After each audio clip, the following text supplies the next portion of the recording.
Donc on a une session cet après-midi avec 3 intervenants. Ah, pardon. Oui, on a une session avec seulement 3 intervenants, ce qui va nous permettre à la fois de leur donner un petit peu plus de temps et aussi d'échanger très librement. Et puisque le comité, on est en comité un peu plus restreint, ça permettra, je l'espère, je le souhaite, de parler plus librement et peut-être d'élargir aussi à l'occasion de cette session qui se nomme déplacement, des déplacements que vous aussi vous aimeriez initier ou proposer un peu en retour sur les déjà 3 demi-journées que nous avons passées ensemble. Donc cette session déplacement, elle est née de notre réflexion du comité scientifique à la réflexion des documents, où finalement on a reçu des propositions qui proposaient de décaler le regard sur d'autres types d'expériences, d'autres modes de percevoir qui n'engageaient peut-être pas directement une construction architecturale, mais qui en tout cas initiait des interrogations sur des manières de penser, des manières de percevoir, des statuts affectés au sentir, en clair, faire bouger des frontières des outils cognitifs, intellectuels, avec lesquels on pense, et dans ce cas présent, on pense la question de l'archaïque. Voilà, donc je vais donner la parole. On a choisi un ordre. D'abord à Esteban Restrepo, ensuite à Roberto Pasini, et puis à Manuel Bello Marcano. Ce déplacement, finalement, en discutant avec vous, en buvant le café, on s'est aussi rendu compte que c'était un déplacement géographique, puisque que vous travaillez, que vous soyez originaire tous d'Amérique centrale ou d'Amérique latine, et que donc, voilà, c'est aussi, vous êtes tous hispanophones, et vous allez faire l'effort de faire vos présentations, non pas en espagnol, mais soit en anglais, soit en français. Mais voilà, c'est aussi ce déplacement géographique, et on le voit, un déplacement culturel, et peut-être plus que ça, on verra des manières d'initier des rencontres avec d'autres manières de voir le monde depuis d'autres points de vue.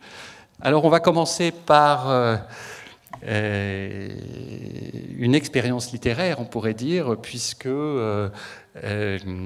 Esteban Restrepo va nous parler à partir de, pourrait-on dire, à partir d'une nouvelle de Kafka, qui est un de ses derniers écrits, que je ne connaissais pas et que j'ai eu l'occasion de lire justement pour mieux comprendre la proposition que tu faisais. Et donc je te présente en 2 mots avant de te passer la parole. Donc Esteban Restrepo, tu es architecte, doctorant en littérature comparée à Paris 8, sur une thèse dont le titre actuel est « L'écrivain en architecte, la conception de l'architecture dans les textes littéraires ». Et tu es enseignant à Paris-la-Villette dans le champ ATR, ça veut dire art et technique de la représentation.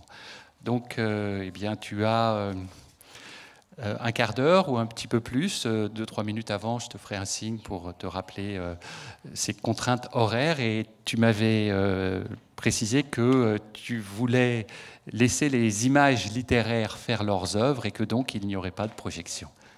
Voilà, et on se retrouve donc dans un quart d'heure. Merci.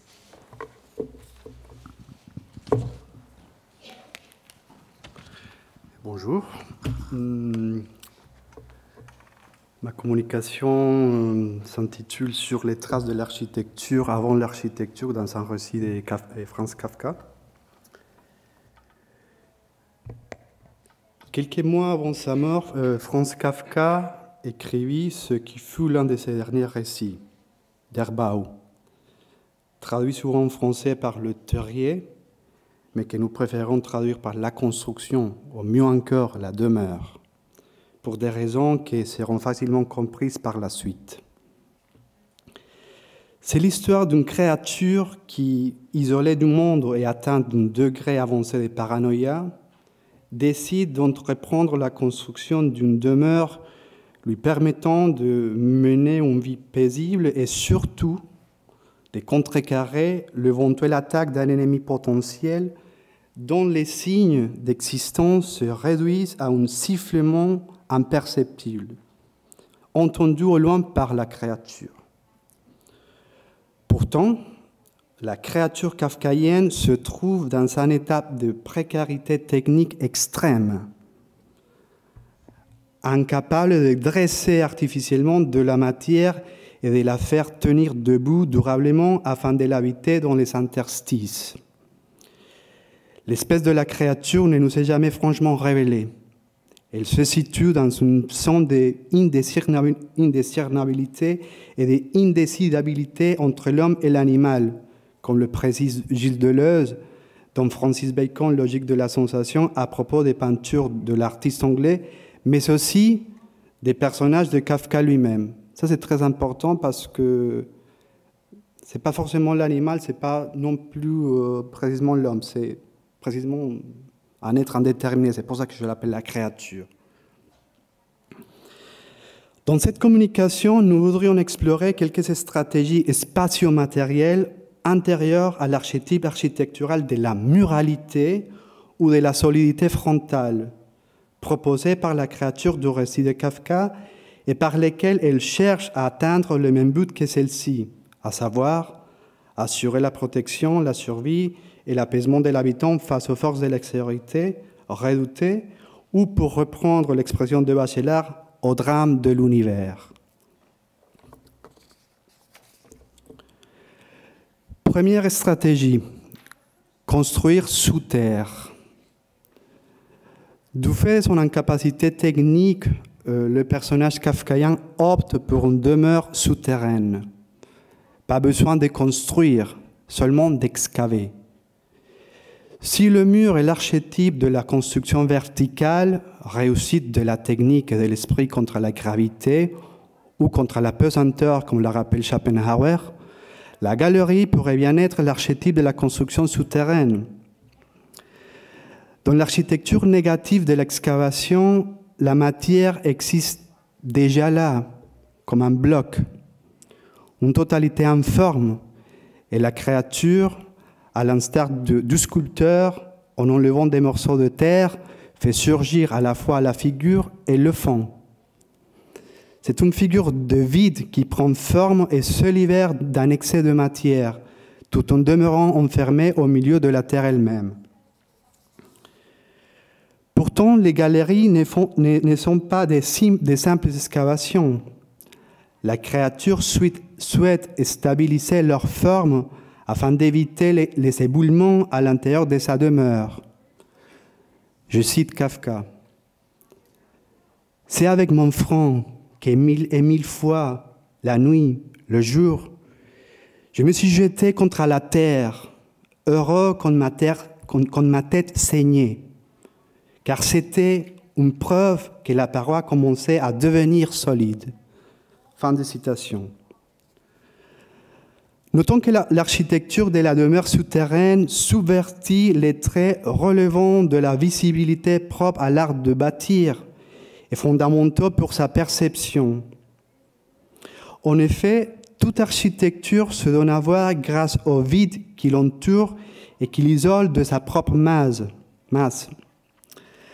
D'habitude, notre regard se pose sur les surfaces d'un bâtiment. Mais pour que cette action puisse avoir lieu, il faut un espace qui le permette. La condition souterraine de l'architecture propre au personnage kafkaïen annule cette éventualité. Elle est, à première vue, imperceptible. En effet, de l'extérieur, rien ne se voit. Et même si l'on arrive à percevoir quelque chose, c'est soit un grand trou qui est en fait une fausse entrée cherchant à tromper l'ennemi potentiel, soit une couverture de mousse qui se camoufle dans l'entourage de la construction souterraine, en dissimulant sa fonction, la vraie entrée. À l'intérieur, la situation n'est pas si différente. La configuration formelle des galeries induit une proximité permanente et exaspérante à la terre, interdisant toute vision lointaine. Deuxième stratégie, conquérir le lieu entier. Du fait de sa paranoïa, toute parcelle constitue une menace pour la créature qui semble vouloir remplacer le lieu où elle cherche à installer sa demeure par sa propre construction. C'est la raison pour laquelle il lui faut l'élargir en permanence, s'approprier tous les recoins, les contrôler à travers une action qui passe par l'architecture. La forme de cette demeure est donc indéfinie et indéterminée, parce qu'elle est en instance continuelle de débordement. Le terrier est le produit de la concaténation et de la conquête permanente des différents espaces, même ceux d'autres créatures, à savoir une hyperarchitecture. La construction dont nous parle le récit de Kafka semble être une utopie en puissance, mais dans un sens détourné de sa signification habituelle. Ce n'est ni une architecture conçue ou projetée et non exécutée pour un lieu réel, ni une architecture réalisée dans un lieu imaginaire, mais une architecture sans lieu, dans la mesure où elle veut être tous les lieux à la fois, voire un univers en soi. Cette dernière acception semble, en l'occurrence, la plus en concordance avec l'étymologie du terme utopie, non-lieu. Ce n'est qu'en devenant univers, en se coupant de tout lien avec d'autres lieux et en devenant lieu absolu, que la demeure de la créature peut être considérée littéralement comme utopique. En voulant absorber le lieu, elle devient à la fois totale et totalitaire. Mais ces débordements ne se produisent pas seulement sous terre, mais aussi au niveau de la surface. La créature conquiert différents éléments de son entourage naturel immédiat en leur attribuant des fonctions dans le cadre du système architectural de sa demeure, de la machine de guerre qu'elle met en œuvre, mais sans les altérer formellement ou matériellement. Ainsi, tel buisson devient cachette ou poste d'espionnage. Tel autre, du fait de ses ronces, devient instrument d'autopunition d'une faute dont on ne connaît pas la cause. Ces deux buissons restent ce qu'ils sont, identiques à eux-mêmes. Néanmoins, le fait que la créature s'en serve à des fins précises altère leur mode d'existence premier et les architecturalise en quelque sorte. Et ne peut-on pas considérer le fait de choisir un élément dans la pluralité des formes et des textures de son entourage et de le détourner de son mode d'existence premier afin de satisfaire un certain besoin ou un certain désir comme un geste architectural, le premier peut-être? Troisième stratégie, égarer l'ennemi. La dialectique dedans-dehors est pratiquement inexistante dans la construction de la créature kafkaïenne du fait de l'absence d'un dispositif puissant de séparation radicale entre l'intérieur et l'extérieur. Seul un fragile couvercle de mousse prétend assurer cette fonction. Pour pallier à ces défauts, la créature élabore entre l'entrée et le centre de la demeure où se trouve sa chambre forte, son lieu de repos, des parcours, des trajets, des échappatoires, toute une infrastructure de mobilité à l'opposé d'un espace pour y séjourner. Toute la distribution spatiale de la demeure est construite en prévoyant des leurres, dans le but d'égarer celui qui oserait s'y aventurer. La créature conçoit un dispositif qui relève non pas d'une matérialité frontale et résistante pour faire face et stopper l'avancée des ennemis potentiels à la manière d'un bouclier, mais plutôt d'une astuce formelle, les labyrinthes en l'occurrence. Tous les systèmes spatiaux de la construction se présentent donc comme un seuil continu et intermédiaire entre intérieur et extérieur. Au lieu d'affronter son ennemi, la créature kafkaïenne décide de l'égarer, de l'embrouiller, de l'épuiser, jusqu'à ce qu'il ne soit plus en état de la menacer. Mais la terre n'est pas le seul matériau des parois du labyrinthe. Avec la chair, l'essentiel du butin de chasse de la créature, l'aliment de prédilection dont elle fait provision, la créature prétend élaborer un piège encore plus efficace. Elle va s'en servir pour boucher temporairement quelques couloirs et galeries, devenant momentanément murs ou cloisons destinées à bloquer le passage de l'ennemi potentiel entre les différents espaces de la demeure.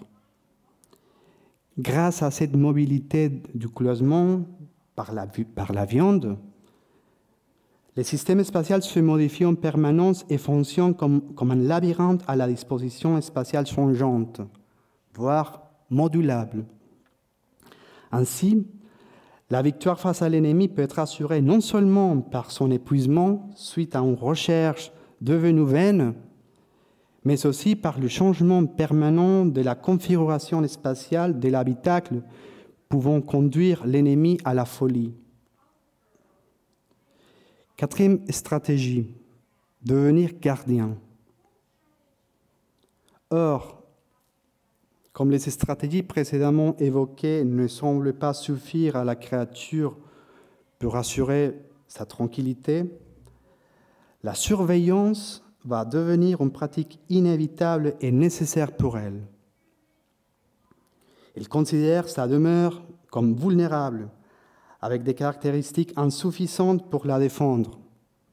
La créature, désormais en gardien, remplira une tâche que l'architecture ne peut pas elle seule accomplir. Armée de son corps, la créature kafkaïenne est prête à aider l'architecture à protéger le trésor qu'elle abrite lors d'une possible irruption de l'ennemi potentiel. En effet, la plupart du temps, elle parcourt sa demeure d'un bout à l'autre, de l'entrée jusqu'à la chambre centrale, traversant les galeries du labyrinthe afin de contrôler l'état de sa construction. Le gardien devient alors architecture, mais une architecture organique, douloureuse et éprouvante, parce qu'elle est connectée à des nerfs et au système nerveux central du corps qui la supporte, à l'opposé de l'architecture inorganique qui, comme substitut de la peau, est censée rester indolore et invulnérable.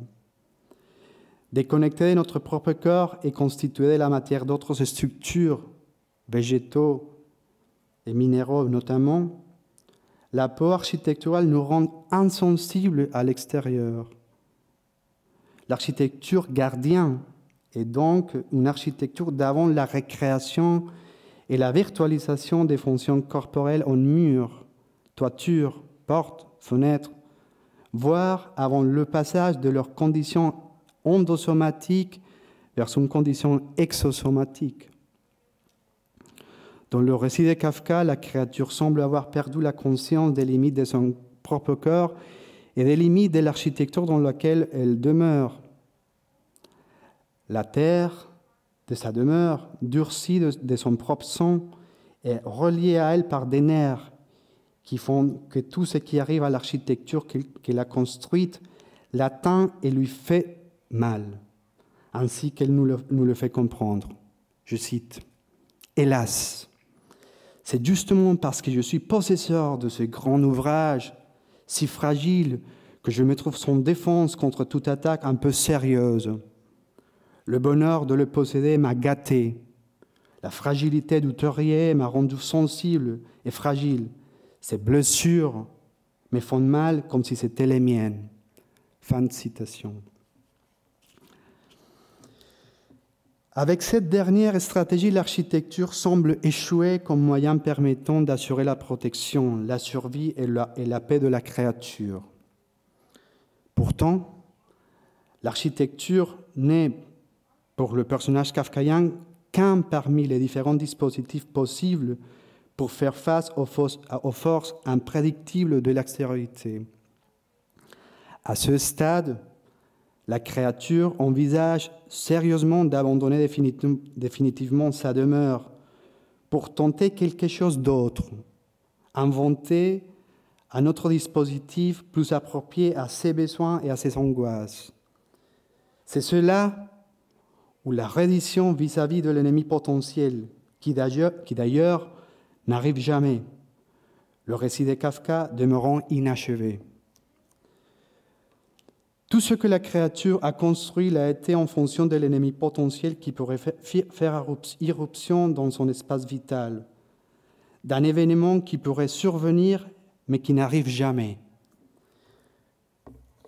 Comme le personnage du récit est une créature paranoïaque, c'est-à-dire quelqu'un qui donne aux indices une valeur menaçante qu'ils n'ont pas forcément, qui considère comme réel ce qui n'a qu'un statut imaginaire, le pré-événement a pour elle des conséquences qui se manifestent dans son agir architectural.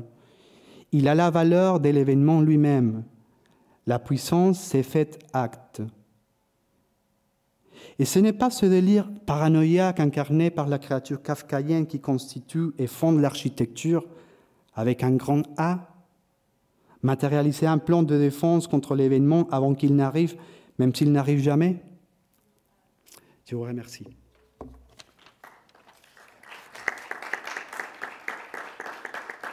Merci. Je vous propose de poursuivre et on va donner maintenant la parole à Roberto Pasini. Roberto, donc je te présente. Tu es architecte. Tu as obtenu un PhD en architecture à l'université de Harvard et tu es aujourd'hui professeur d'architecture à l'Universidad de Monterrey à Mexico. Et tu es par ailleurs cofondateur de l'agence d'architecture Pasini Ranieri, qui est une agence basée en Italie. Et donc on va poursuivre avec ta présentation ce déplacement, puisque le titre de ta présentation, c'est... alors, comment est-ce que je l'avais ? Oui, tu vas le faire. Et non, ce que j'avais retenu, c'est qu'il y avait ce terme de symbiose ou de symbiotique, et que donc ça engageait, là encore, une enquête sur d'autres types de relations à l'environnement et d'autres manières d'en parler. Ben, écoute, voilà, donc tu as un quart d'heure ou un peu plus pour présenter ton propos. Thank you.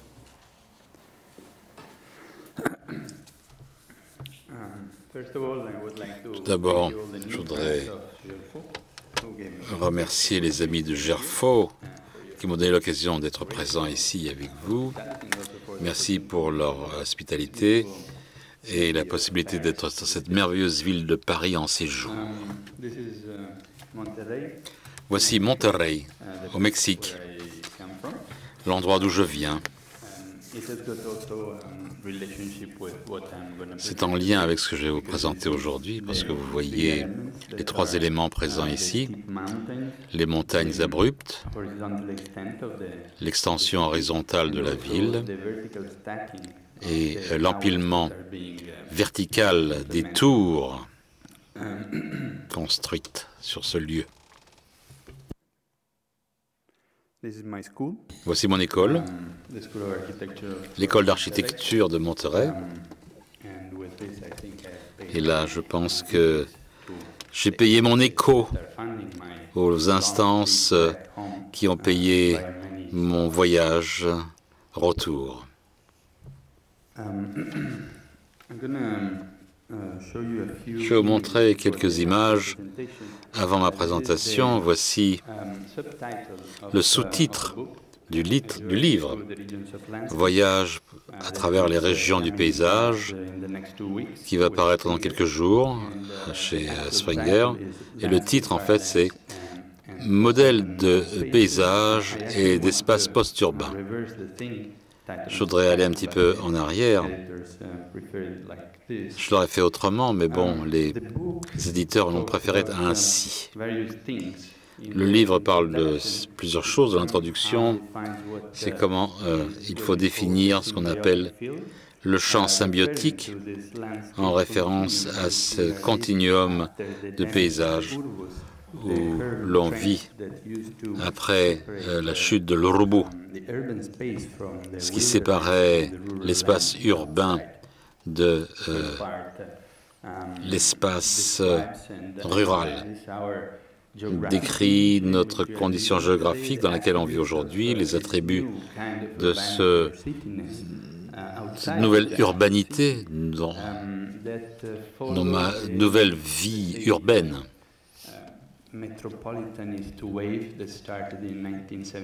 Cette vague métropolitaine qui a commencé avec la publication du livre de Ram Koolhaas et son affiliation avec l'urbanisme paysager. Deuxième partie du livre définit ce qui s'appelle le paradigme symbiotique du paysage, et j'essaye de conserver deux perspectives que j'utilise, mais de façon conflictuelle sur la notion de paysage, qui est l'aspect cognitiviste et culturaliste, scientifique si vous voulez, la façon de regarder le paysage, et le continuum du paysage dans lequel on vit. Et donc l'expérience est de construire un paradigme qui maintient une polarité qui sont conflictuelles, mais au sein d'une dialectique acceptable. Et dans le chapitre suivant, je décris un petit projet modeste que nous avons mis en place avec un groupe de chercheurs de l'Université de Monterrey, test pour un mattoral symbiotique, qui est une transcription in situ du paradigme symbiotique. Et la conclusion, c'est un agenda pour un prochain paysage. Voici le site.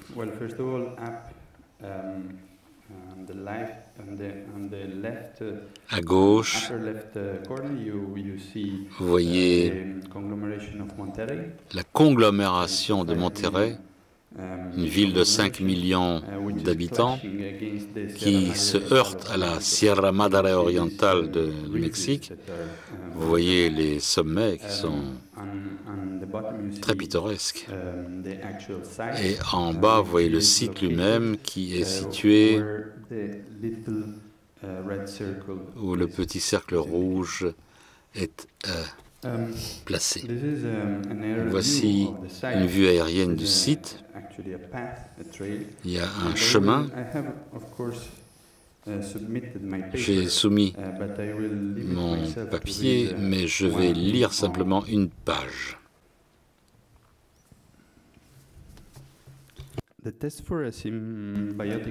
Test pour un mattoral symbiotique est une installation paysagère dans le nord-est de Mexique. Elle est située sur un site dense et peu dense de la zone de Monterrey qui compte 5 millions d'habitants. L'installation est la phase expérimentale in situ d'un projet de recherche. Donc, comme je l'ai dit, c'est la phase expérimentale d'un projet de recherche plus long sur le continuum construit, naturel, contemporain, dont les explorations théoriques sont rassemblées en 2 volumes, le champ symbiotique et dans un parcours de 500 mètres à travers l'écosystème luxuriant. Le voyage à travers le mattoral est orchestré sur 3 niveaux à des profondeurs superposées. En surface, le trek poursuit un but éducatif et didactique de sensibilisation à la richesse, la beauté et la fragilité du milieu naturel qui nous entoure. en offrant aux écoliers de Monterrey une route écologique équipée de panneaux informatifs illustrant la flore, la faune et leur métabolisme. À un niveau plus profond, le chemin vise à déstabiliser la perspective anthropocentrique conventionnelle. Un dispositif séquentiel d'installation partielle submerge progressivement le visiteur dans une exploration multifocale où la sphère perceptive humaine fusionne avec celle de nombreux autres habitants du Matorral. Les installations vous permettent d'entendre comme un lapin, de sentir comme un ours, voir comme un coyote et de voler comme un jet vert. Troisième et plus profonde couche du voyage, l'installation est la transcription spatiale d'un récit, c'est-à-dire une histoire ou un mythe, destiné à implanter un sens nouveau dans le continuum contemporain de nos existences. L'installation est en fait un tracé in situ de deux paradigmes superposés qui envisagent le paradigme à partir d'une perspective scientifique et philosophique, apparemment opposés, respectivement le paradigme du devenir de Deleuze-Guattari et le paradigme cognitif d'Almo Farina. De ce fait, l'installation teste dans la pratique la réconciliation possible de modèles esthético-territorialistes et scientifico-métabolistes, précédemment conjecturés dans les phases théoriques du projet de recherche et dénommés champs symboliques. Le portail, le sentier des animaux, la clairière du devenir, l'abîme floral, le cercle de la contemplation sont les principales composantes de la route.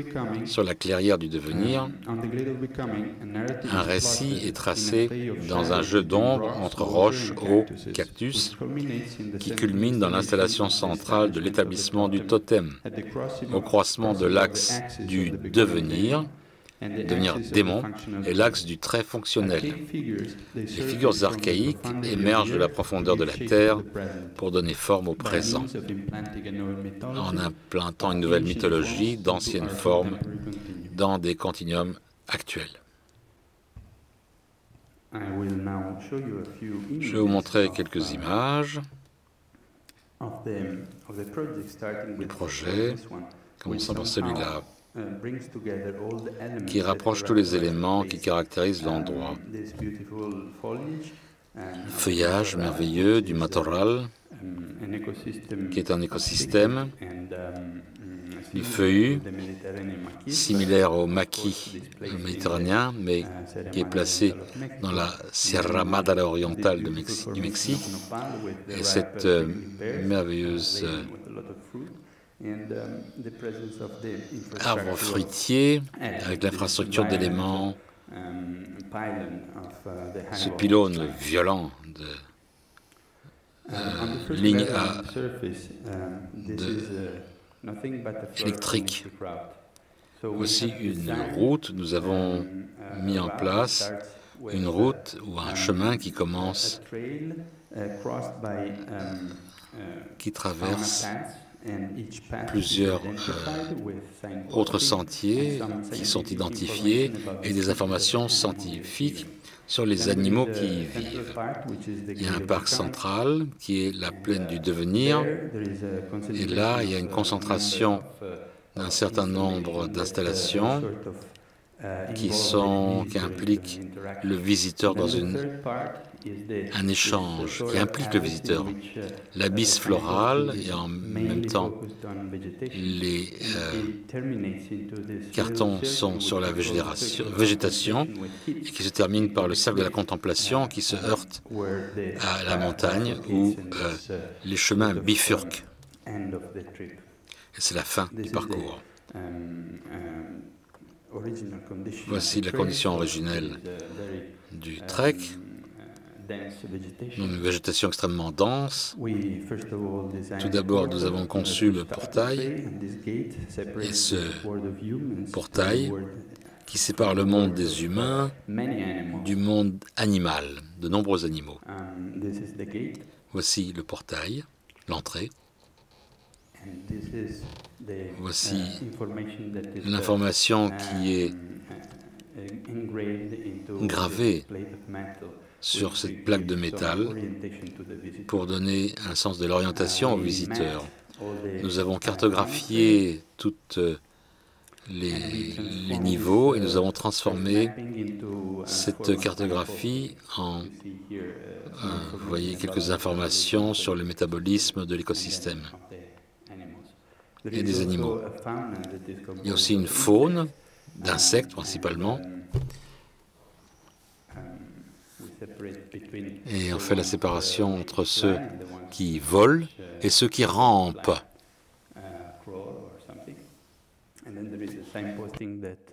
Il y a aussi donc des cartels qui identifient les plantes, c'est très simple, très conventionnel. Il y a des formations merveilleuses, c'est un jardin naturel, mais c'est un jardin spontané qu'on a déjà,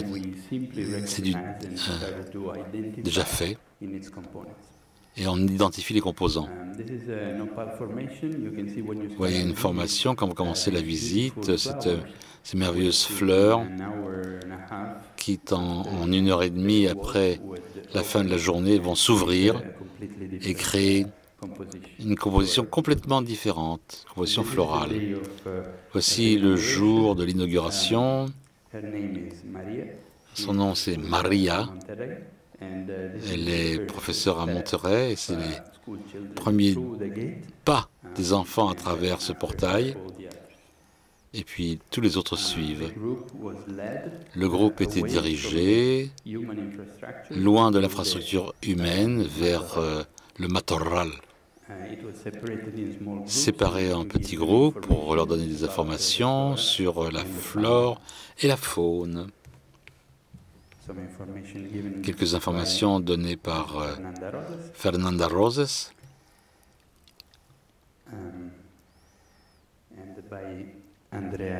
et Andrea Ramos.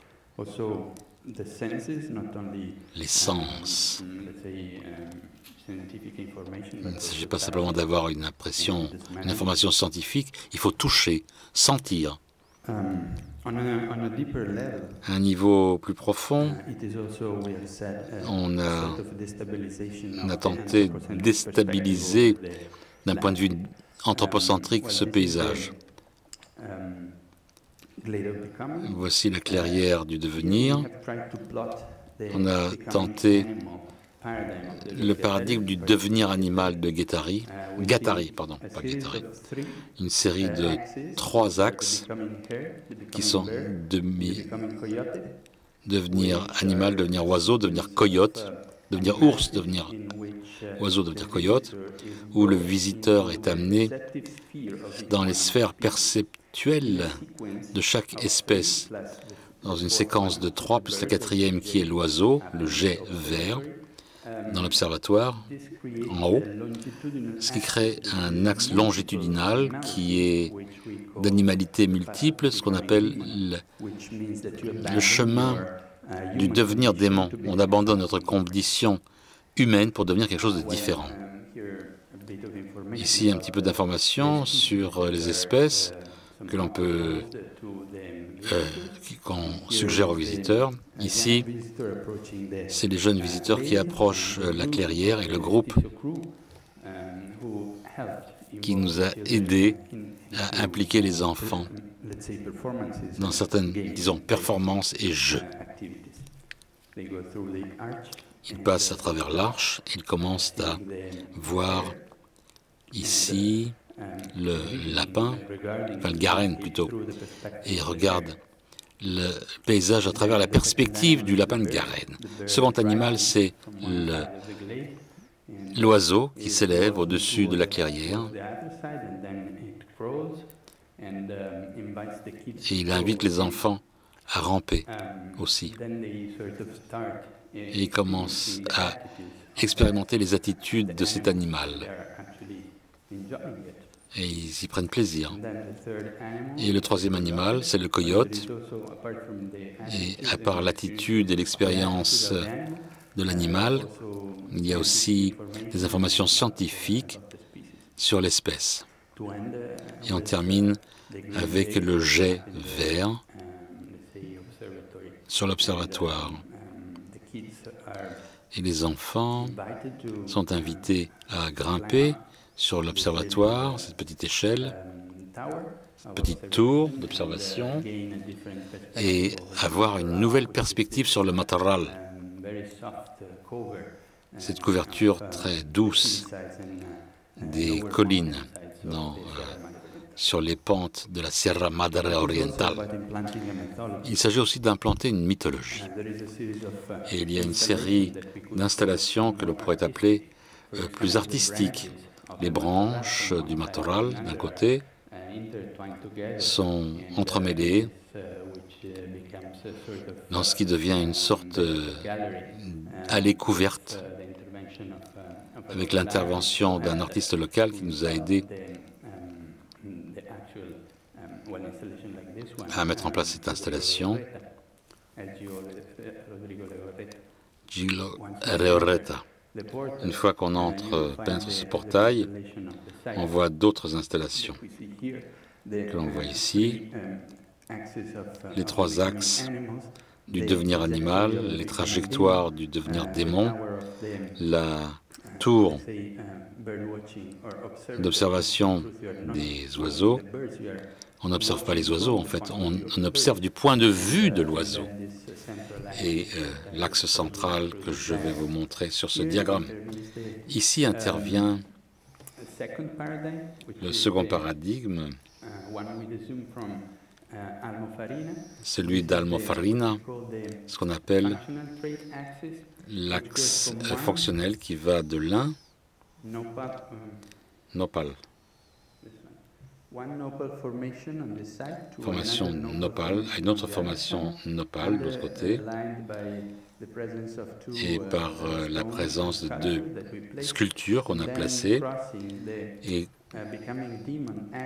devenir démon, c'est l'axe central, où il y a une autre installation en place.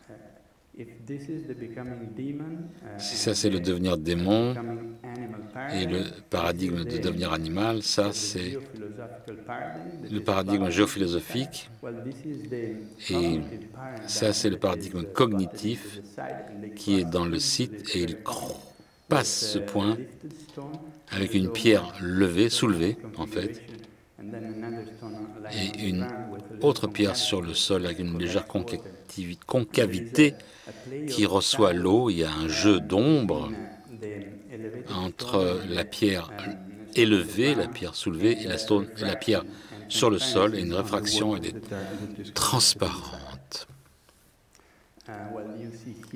Vous voyez ici les détails des deux formations de Nopa. Vous voyez que maintenant elles sont entourées de végétation, comme vous voyez ici.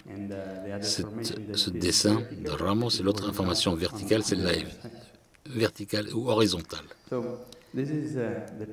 Voici le point que l'on appelle l'institution du totem. En termes lévi-straussiens, signifie une transition très claire dans l'évolution culturelle d'un groupe. Ici, vous pouvez voir le jeu d'ombre. Il y a plusieurs paradigmes qui sont tuilés, en fait, et je passerai de l'un à l'autre rapidement, mais cette idée d'avoir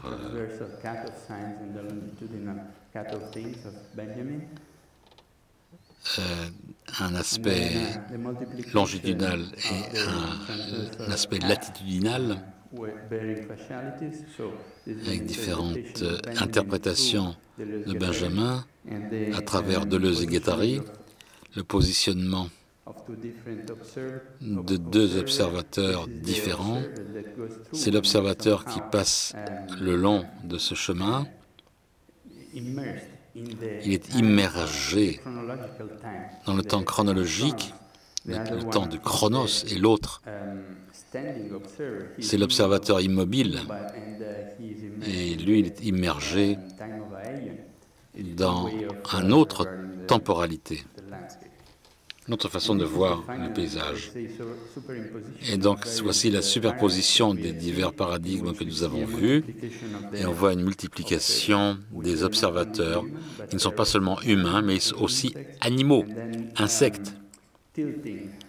Et ce passage de ce plan transversal de la science et la multiplication des organisations longitudinales, des facilités, mais ça ne fait pas véritablement de différence en termes matériels concrets.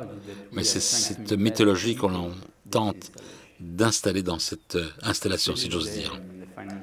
Voici le résultat final de la clairière du devenir. Il y a un peu de végétation, une petite flore qui est plantée en haut de l'installation. Ouais, c'est un jardin suspendu en quelque sorte. Il y a des trous dans cette pierre pour qu'elle puisse être colonisée par la végétation ou par la faune. Et en quelque sorte, la faune y vit parce que la flore y a mise. Sans ça, on aurait dû attendre pendant des décennies. Mais c'est le résultat de la forme de colonisation par les insectes, comme vous pouvez le voir, se multiplie et y prolifère. Aussi l'espace utilisé par les animaux. On peut voir ici, par une caméra qu'on a placée, qu'il y a un dindon, il y a d'autres animaux que l'on voit ici, un sanglier, un renard, un coyote, mais aussi on a eu une visite d'un puma, un peu plus exotique, si j'ose dire. Donc c'est un espace qui est partagé par les animaux, les insectes, les plantes et les gens. Et nous avons aussi cette performance artistique qui a eu lieu. C'est aussi un espace atmosphérique. Atmosphérique parce qu'il change beaucoup selon le temps. Ça change avec les changements météorologiques, avec des aspects complètement différents. Voici une vision du site et au fond, vous pouvez voir la continuité de la zone métropolitaine qui s'étend et frappe la Sierra Madre. Vous voyez aussi la présence des infrastructures. Eh bien, après l'abysse floral, on passe, après la clairière du devenir, vers des plantes superbes et une végétation luxuriante et ce merveilleux agave. On arrive le point final de la visite, qui est le cercle de la contemplation, et vous pouvez voir comment il arrive à cette falaise, disons, cette végétation. Comme il est dit sur les cartels, c'est un point spécial parce que c'est un point écologique. Et sur le Matorral commence la transition vers un écosystème différent, qui est le Bosque Montano, où la végétation autre sera trouvée. Voici donc les ruines circulaires. Ça devient clair lorsque on élargit le cadre de l'image. Cette figure archaïque qui a déjà été là,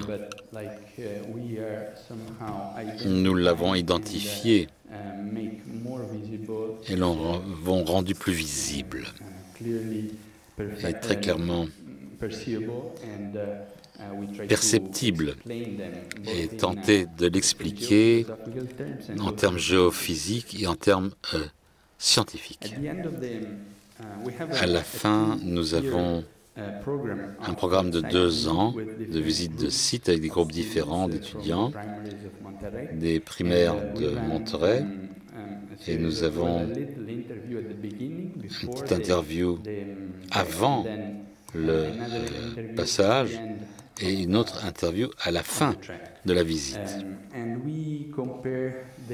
Et nous comparons les résultats des 2 interviews sur ce graphique.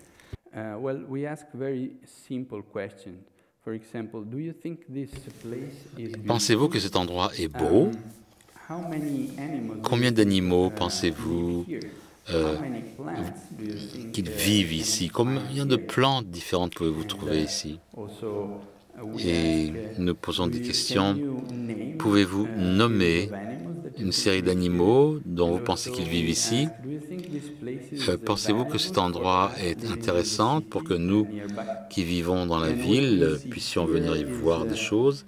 Pensez-vous que ce que nous voyons ici, c'est ce qu'on peut appeler la conscience écologique? En rouge, la conscience écologique des enfants avant et après. Et vous voyez qu'il y a une grosse différence entre le rouge et le bleu. Donc il y a eu un effet. Et très certainement, ça leur a fait une bonne journée. Ils étaient très heureux d'être en dehors de l'école. Ils ont apprécié la promenade. Et voilà la fin. Mais je voudrais vous présenter l'équipe qui travaillait sur ce projet. Patricio García, Fernanda Roses, Andrea Verde Ramos, Elgio Rodrigo Legorreta. Voilà, c'est la séquence d'images de la production, de sélection des pierres, les percer, les sculpter, l'installation des portails, commencer à inventer la chorégraphie, répéter, puis différentes tentatives de lire l'endroit comme un locus. La verticalité de l'histoire frappe l'horizontalité de la géographie et crée les locus en tant que lieu de mémoire. Mémoire gelée, touchée, les sens. Et voici le jardin des sentiers qui bifurquent. Merci de votre attention.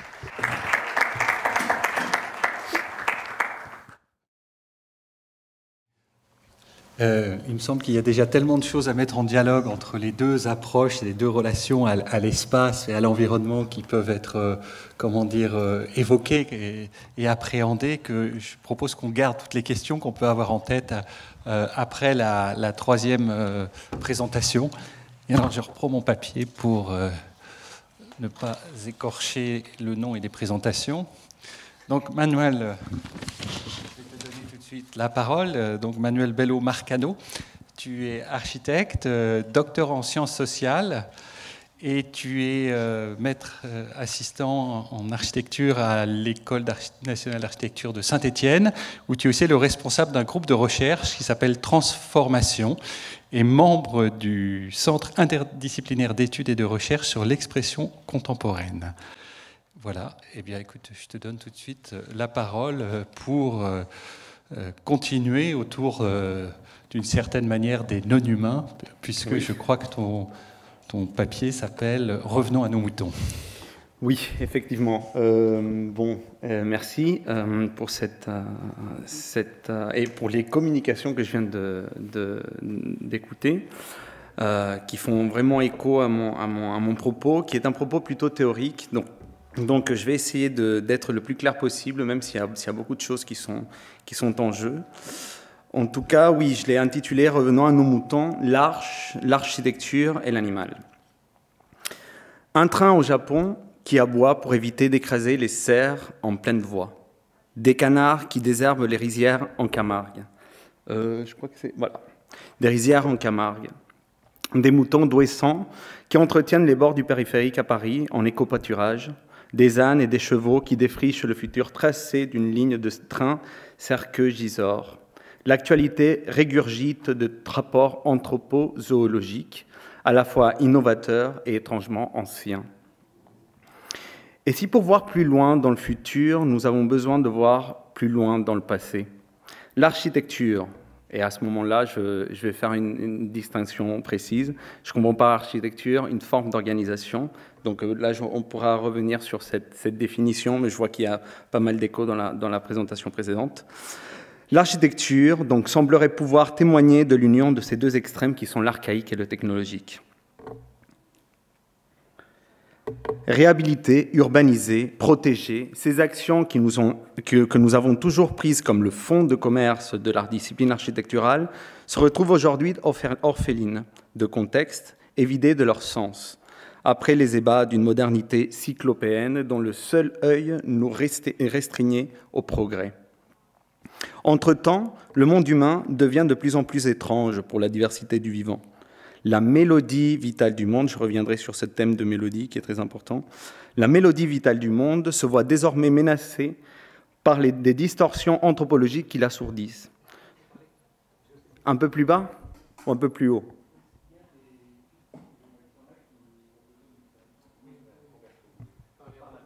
Un peu moins vite. D'accord, très bien. Ok.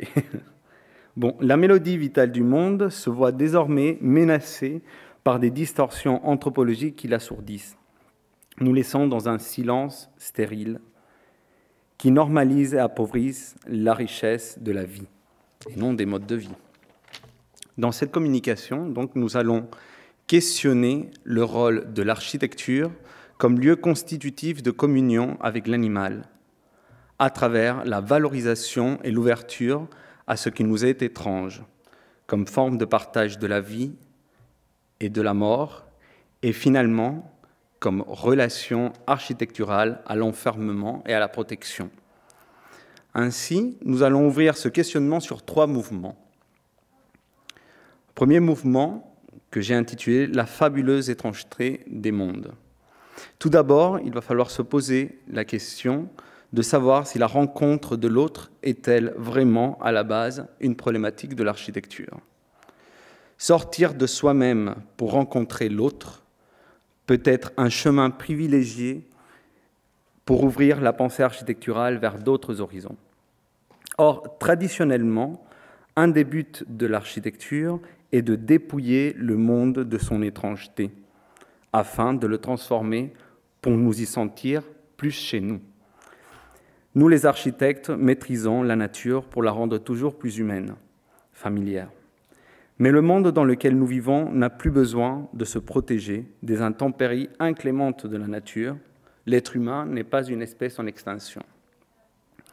À cet égard, l'architecture ne porte plus systématiquement l'étendard de la résistance face à la nature et, paradoxalement, elle a aussi du mal à porter celui de la protection de la nature.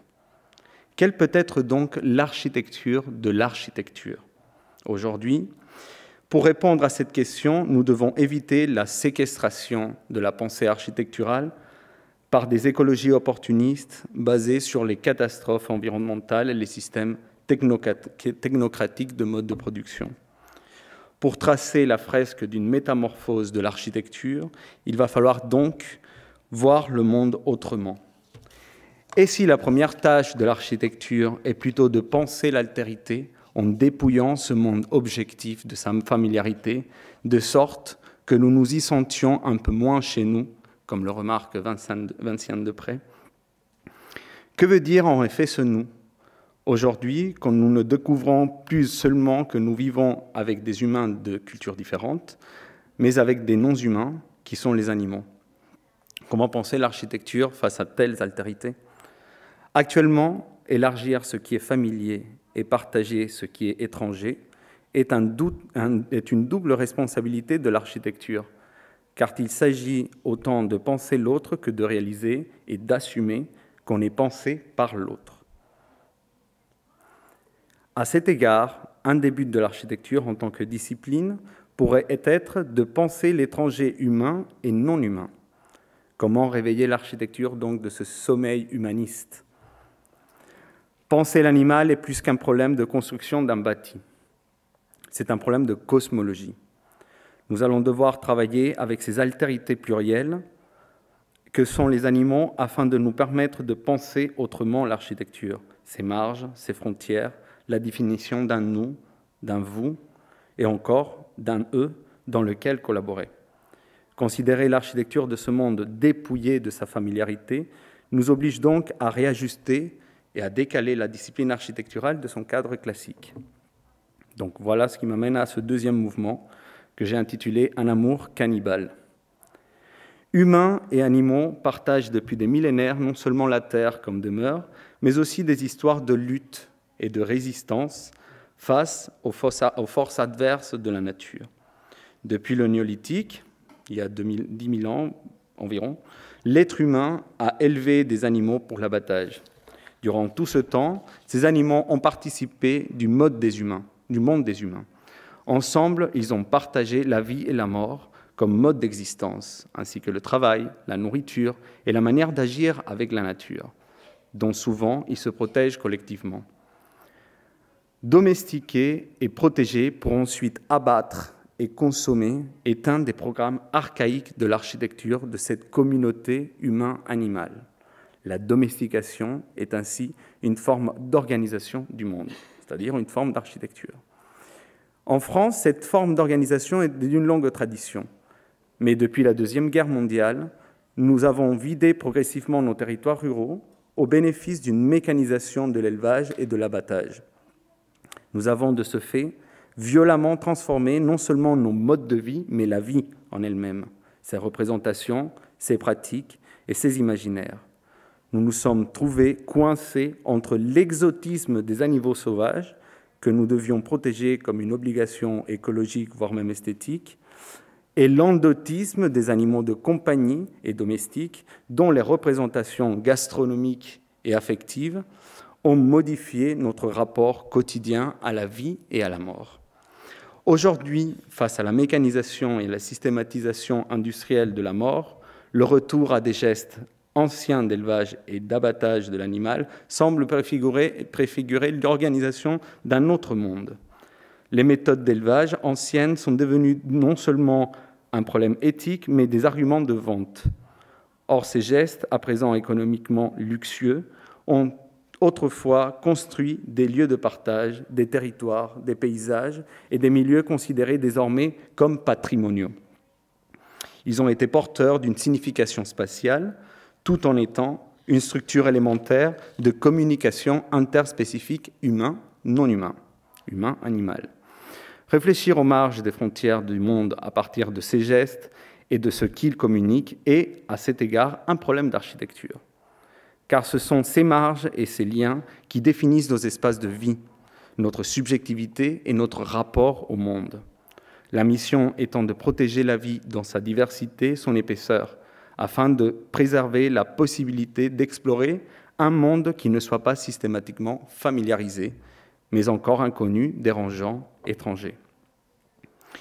Actuellement, la dénonciation des organismes militants comme L214, la mise en place de la vidéosurveillance des animaux exécutés dans les abattoirs, enfin la question du bien-être animal, est un des enjeux de notre civilisation, au même titre que la transformation du capitalisme, que le postcolonialisme ou que les inégalités sociales et biologiques.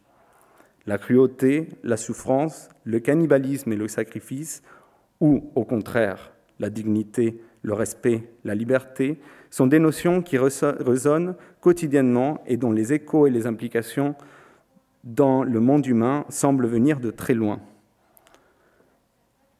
Or, ce qui semble être le véritable enjeu architectural dans le bien-être animal, c'est l'objectivation de l'animal comme un problème de domestication du monde.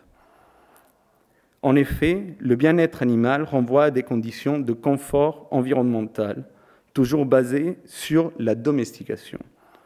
Ainsi, par exemple, la libération des poules de batterie en plein air, libération des conditions spatiales de son élevage, fait de la domestication un fait archaïque dont le plein air n'est pas forcément une question physiologique, mais une question culturelle.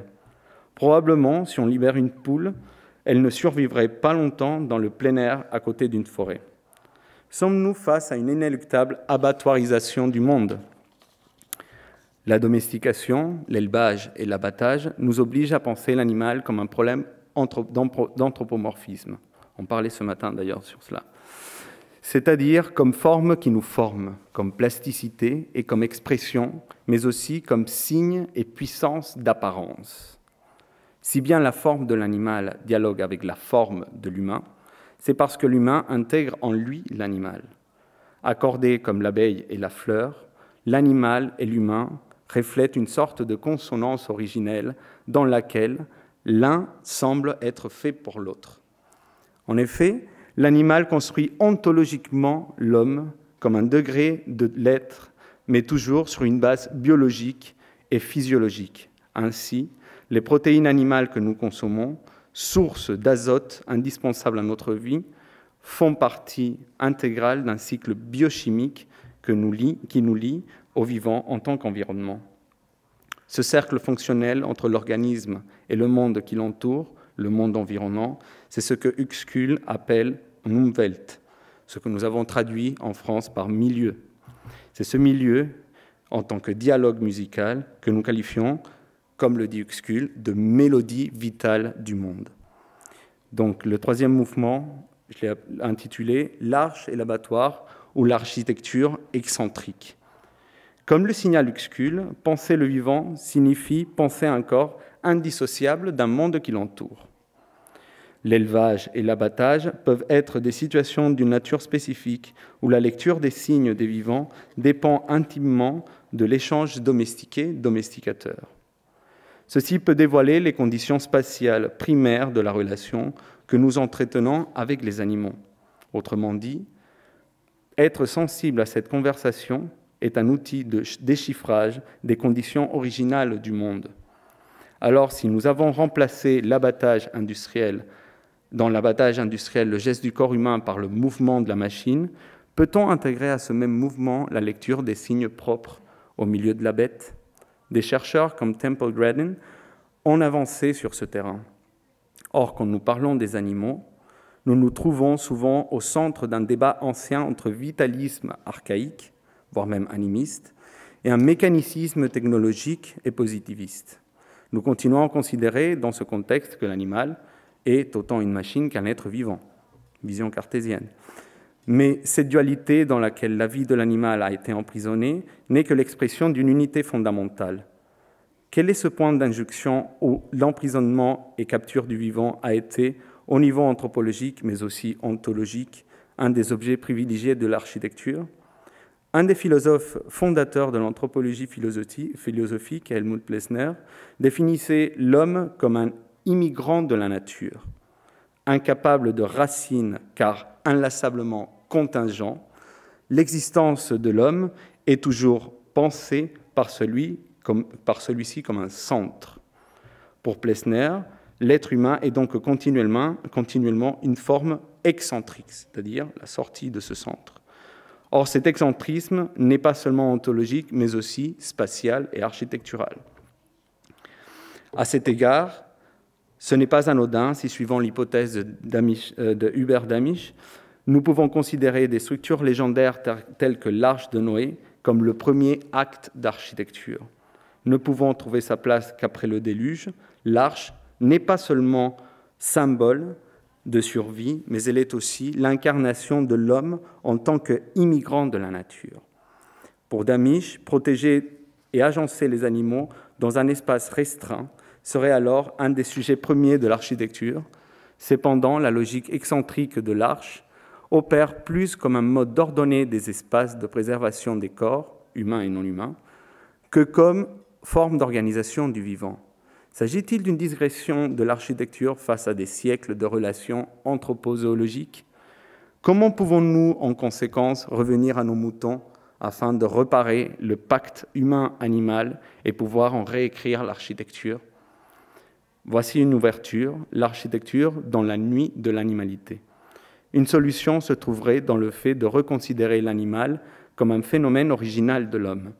Si bien l'animalité humaine anthropologique a été souvent source de honte dans l'histoire judéo-chrétienne, l'humanité animale théologique est source non seulement de pitié, mais surtout de mythe. Nous l'avons vu dans l'autre présentation. En parlant des remarques de l'abbé Breuil sur le dessin d'une figure semi-humaine dans la grotte des Trois Frères, Georges Bataille observe qu'il existe dans les représentations archaïques un étonnant effacement de l'homme devant l'animal, à l'instant même où l'animal en lui devenait humain. Il prend comme référence une figure connue comme le sorcier ou le dieu, qui ne possède qu'à moitié la forme humaine avec la tête d'un animal. En effet, il affirme que non seulement l'homme ancien ne donna que de l'animal une image à la fois fascinante et naturaliste, mais quand il voulut néanmoins et maladroitement représenter ce qu'il était lui-même, il dissimula les traits de celui qu'il était vraiment sous ceux de la bête qu'il n'était pas.